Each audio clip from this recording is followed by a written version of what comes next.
ஏய் நீ வா வா வா வா.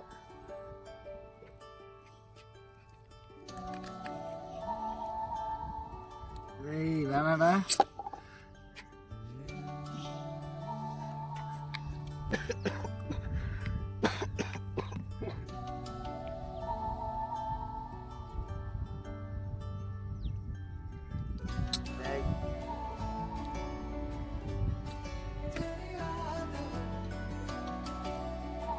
Gewislah.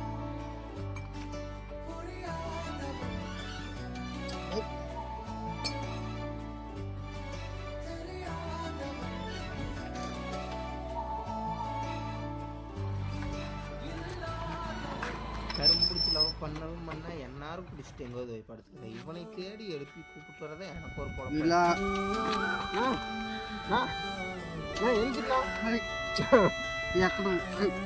எந்திரிண்ணா ஏன்னா இங்க வந்து எடுத்துட்டு இருக்கிறேன். என்னன்னா பண்ணிட்டு இருக்கிற நீங்க வீட்டுல எல்லாம் காணாம தேடிட்டு இருக்கிறாங்க. எந்திரி எந்திரிண்ணா எதை இருந்து பேசுறேன்.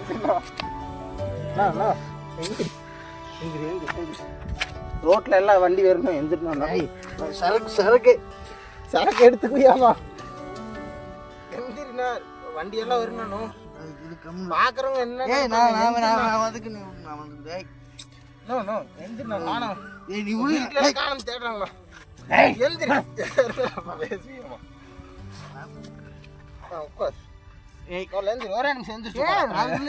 இப்பதான் வந்து இப்பதான் உனக்கு தெரியுது. தம்பி சொன்னா கேப்பே கேட்க மாட்டேன். நீ சொன்ன நீதான் இந்த உயிர். அப்புறமே என்னோட உயிரே நீதான். அதான் நான் தான் உன்னோட உயிரே. எந்தி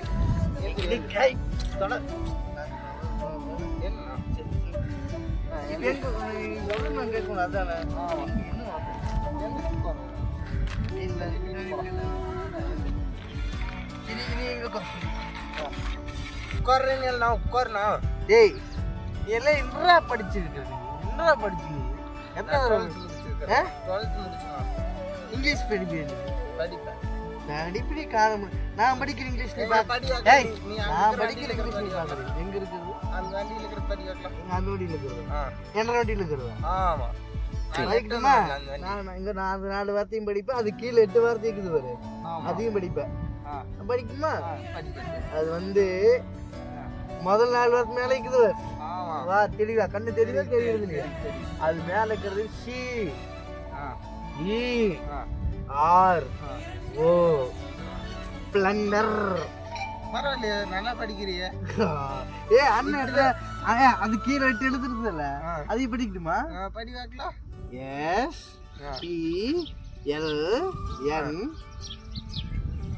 0 ஆர் கட்டிட்டர்.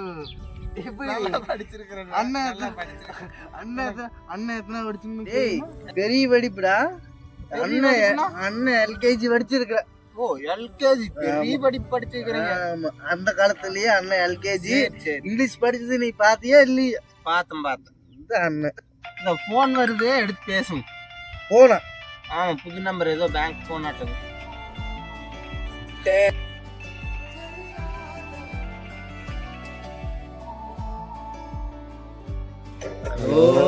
நம்பருக்கு ஒரு ஓடிபி வந்திருக்கு, அதை மட்டும் கொஞ்சம் சொல்றீங்களா? ஜேசிபியா?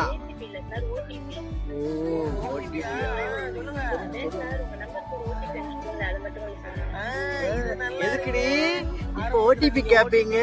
நாளைக்கு ரேஷன் கார்டு கேப்பீங்க, நாளைக்கு ஆதார் கார்டு கேப்பீங்க, அப்புறம் என்னோட பேங்க்ல இருக்கிற மொத்த அமௌண்ட் எடுத்துட்டு போயிருவீங்க. எத்தனை பேருக்கு கிளம்பிக்கிறீங்க இது மாதிரி? போங்கடி பொசக்கட்ட விழுகிறா.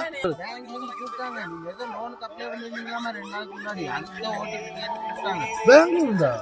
ஆமா ஆமா 2 நாள் முன்னாடி 50,000 ரூபாய் வேணும் கேட்டீங்கல்ல.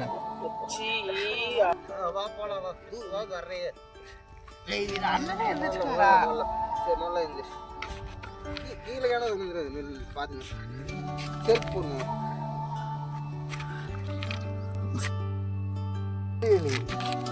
நல்லா லட்சமா போட்டு தந்துருக்கேன்.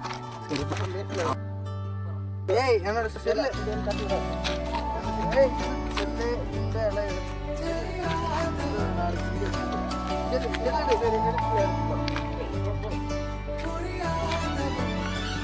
இந்த சாப்பிட்டியா? நான் சாப்பிட்டேன். நான் ஓட்டுறேன். நீ வேண்டாம். நான் ஓட்டுறேன். நான் வண்டி தெளிவா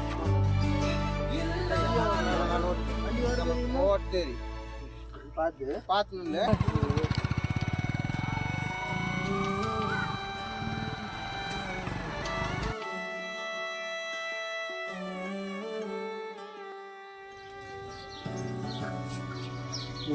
நெடுஞ்சிருக்கா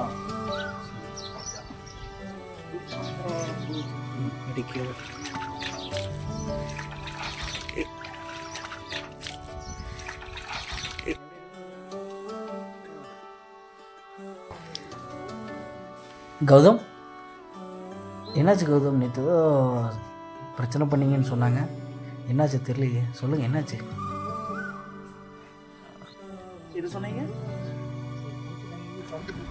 சரிங்க கௌதம், இங்கே வாங்க, நான் உங்ககிட்ட தனியாக பேசுகிறேன், வாங்க. என்னப்பா கௌதம், என்னதான் பிரச்சனை? பண பிரச்சனையா? இது இல்லை பசங்க கூட சண்டையா? என்ன ஆச்சு? ஏப்பா என்ன ஆச்சு? தயங்காமல் சொல்லுங்க. வீட்டு எப்படி சொல்றது? பரவாயில்ல சொல்லு, இது மாதிரி நினச்சி சொல்லுங்க. 6 வருஷமா ஒரு திடீர்னு அவங்க வீட்டில் ஏதோ கேஷ் பிரச்சனை கவலைப்பட்டுருக்காரு.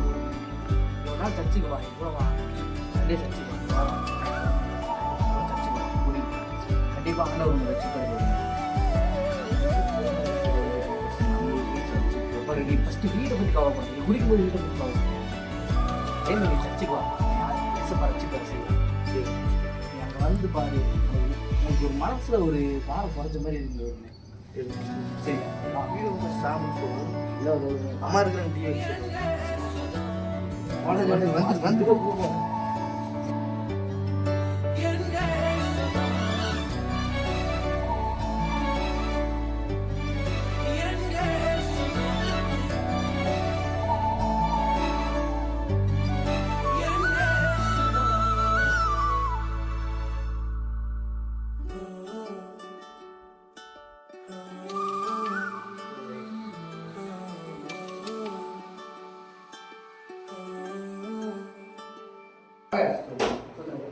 பரவாயில்ல, சொன்னது கேட்டு நீங்க சர்ச்சுக்கு வந்துருக்கீங்க. கண்டிப்பா சொல்றேன், கர்த்தர் உங்களுக்கு மென்மேலும் உதவிட்டு வரேன். ஜெபம் பண்ணுவோமா? சுரேசப்பா, எங்களை இந்த இடத்துக்கு கூட்டிட்டு தருவீராக. இனிமேல் ஆண்டவரே சப்பா, கர்த்தர் அந்த பொண்ணின் பின்னாடி போகக்கூடாது, குடிப்பழக்கத்தை நாடக்கூடாது. நீரே இந்த மகனை ஆசீர்வதிப்பீராக. ஆண்டவரே, நீர் ஆண்டவரே சப்பா, கர்த்தர் மகன் எந்தெந்த இடத்துல வைக்கப்பட்டு நின்றானோ அந்தந்த இடத்துல எல்லாம் தலை தூங்கி நிற்க நீரே கிருபை செய்வீராக. ஆண்டவரே சப்பா, இந்த மகனை நீ இனிமேல் நடத்தி வழி நடத்த போற போது கிருபைகளுக்காக உங்களுக்கு போடான கூடி சொல்றோம். ஆண்டவரே, நீ போய் பாவம் செய்யாத என்று சொன்ன வார்த்தைப்படி நீர் அப்படியே நடத்தி இந்த மகனை நீர் உங்களுடைய வசனத்துக்கு தக்க வைத்துக் கொள்வீராக. ஆண்டவரே, இனிமேல் ஆண்டவரே பார்க்க இந்த மகன் ஆண்டவரே பாவத்தை கையில் எடுக்கும் நினைக்கவே கூடாது. ஆண்டவரே பார்க்க மகனை நீரை ஆசீர்வதிப்பீராக. மேலும் மேலும் வளர நீரே கிருபை செய்யலாம். இயேசு கிறிஸ்து நல்ல பிதா. சோத்திரம்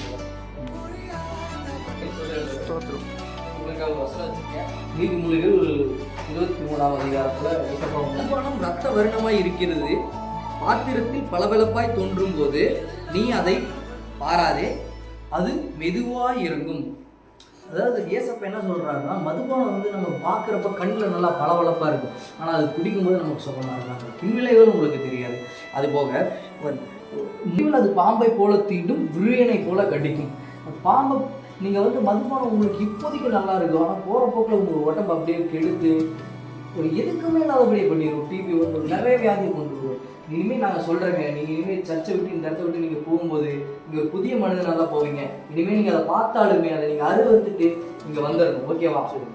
ஏன்னா அதுதான் உங்களுக்கும் நல்லது, உங்கள் ஃபேமிலிக்கும் நல்லது. சரிங்களா? இனிமேல் அந்த பொண்ணை நினச்சி வருத்தப்படாதீங்க. அதுக்கும் ஆண்டவர் ஒரு வசனம் வச்சிருக்கு. கண்கள் பரஸ்திரியை நோக்கும், உங்கள் உள்ளங்கள் தாறுமாறாக பேசும்.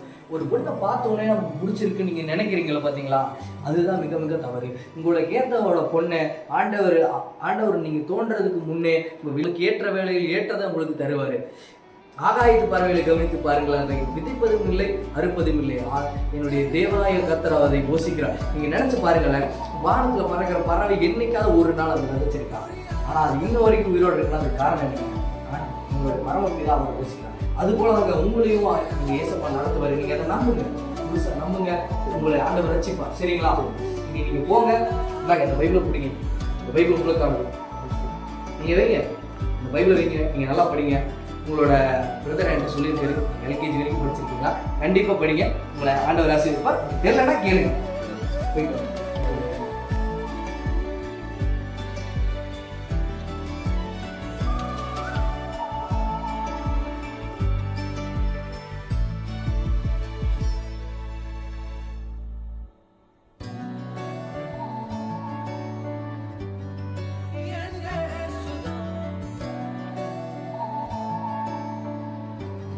கர்த்தருடைய நாமம் பரிசுத்தப்படுவதாக. இங்கே கூடியிருக்கிற எல்லாருக்கும் ஸ்தோத்திரத்தையும் வாழ்த்துக்களையும் தெரிவிச்சுக்கிறேன். இன்னைக்கு என்னை ஒரு கர்த்தர் என்னையும் ஒரு சிறு பூச்சியும் கூட ஒரு பெரிய சாட்சியாக நிறுத்தியிருக்கிறார். அதுக்காக கோடான நன்றிகளை கடவுளுக்காக ஏறெடுக்கிறேன். இன்னைக்கு பார்த்தீங்கன்னா நான் கடந்த ஒரு மாதத்துக்கு முன்னாடி கடந்த ஒரு 4 வருஷமாக ஒரு பொண்ணை லவ் பண்ணிட்டு இருந்தேன். அந்த பொண்ணு ரீசெண்டாக ஒரு மாதத்துக்கு முன்னாடி எனக்கு போயிடுச்சு. விட்டுட்டு போன காரணத்தினால நான் சரக்கு அடிச்சுட்டு பீடி, சிகரெட்டு, தம்மு, கஞ்சா இன்ஜெக்ஷன் பண்ணுவாங்க போதைக்காக. அப்படி எல்லா பழக்கத்துக்கும் அடிமையாக இருந்தேன். அப்படிப்பட்ட என்னையும் கூட கடவுள் தேர்ந்தெடுத்து தெரிஞ்சுக்கிட்டு என்னையும் கூட பார்த்தாங்க. அதுக்காக கடவுளுக்கு நன்றி சொல்கிறேன். எனக்காக ஒரு வசனத்தையும் கூட சொன்னார். அந்த நீதிமொழிகள் 23ஆம் அதிகாரத்தில் 30 to 35 வசனத்து வரை சொல்லி என்னோடய மனசில் இருக்கிற காயங்கள், வாரங்கள் எல்லாத்தையும் மாற்றி என்னையும் கூட இதுக்கு ஒரு நல்ல வேலையில் நல்ல ஒரு பிஸ்னஸை கையில் கொடுத்து கர்த்தனை ஆசீர்வதிக்கிற நல்ல சம்பளத்தை கொடுத்துருக்கார். ஒரு மாதத்துக்கு முன்னாடி கிழிஞ்ச படியும் கிழிஞ்ச வேலைக்கு போட்டு பைத்திய காரணம் போல இருந்து என்னையும் கூட கடவுள் ஒரு நல்ல ஒரு மகனாய் மாற்றிருக்கிறார். அதுக்காக கடவுள் போடாமல் போய் நன்றிகளை தெரிவிச்சுக்கிறேன். அப்புறம் எல்லாரும் கடவுள் ரொம்ப நல்லவர். எல்லாரும் கடவுளை ருசிச்சு பாருங்க.